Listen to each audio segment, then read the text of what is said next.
बिस्मिल्लाहिर्रहमानिर्रहीम, अस्सलाम वालेकुम। Welcome to cooking and crafting. कैसे हैं आप? आज मैं आपके साथ शेयर करूँगी मज़ेदार से कोफ्तों की रेसिपी। तो जल्दी से स्टार्ट करते हैं।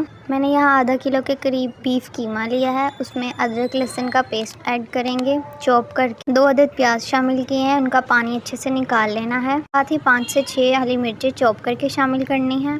एक अदद बड़े साइज़ का टमाटर लिया, उसमें से उसका पल्प निकाल लेना आपने, ताकि पानी किसी भी तरीके से ना आए। एक अदद अंडा शामिल करेंगे। ध्यान रहे कि प्याज और टमाटर की वजह से पानी किसी भी तरीके से शामिल ना हो। इसको और सख्त बनाने के लिए हम इसमें बेसन शामिल करेंगे, 5 से 6 चम्मच। बेसन आपने अपने मिक़दार के हिसाब से ही शामिल करना है। अगर आपको लगे कि ये अभी भी पानी पानी टाइप है तो हम इसके अंदर और बेसन शामिल कर देंगे। उसके बाद हम इसमें स्पाइसेस शामिल करेंगे।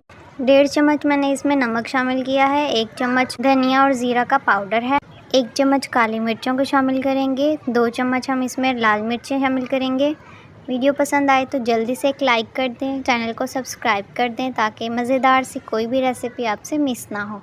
अब हम जल्दी से इसको मिक्स कर लेंगे। मिक्स करते हुए आपने ये ध्यान रखना है कि अगर अभी भी जो हमारा मिक्सचर है वो भी आपको थिक नहीं लग रहा है और उसमें पानी पानी फ़ील हो रहा है, तो आप अपने मिक़दार के हिसाब से उसके अंदर बेसन शामिल कर सकते हैं और ज़्यादा, या फिर आप ब्रेड क्रम्स भी इसमें यूज़ कर सकते हैं। उससे जो है वो हमारा मिक्सचर जो है वो काफ़ी ज़्यादा गाढ़ा हो जाएगा और टूटेगा बिल्कुल नहीं।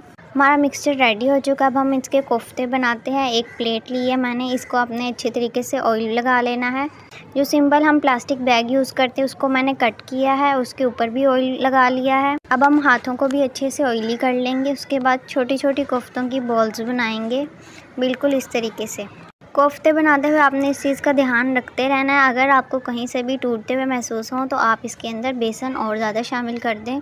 कोफ्ते हमारे रेडी हो चुके हैं। अब जो शॉपर का दूसरा हिस्सा था मैंने वो इसके ऊपर लगा दिया है, ताकि ये आपस में जुड़े नहीं और फ्रीज़र में भी सही रहें। बाकी जो मिक्सचर बचा था उसके मैंने कबाब बनाए हैं।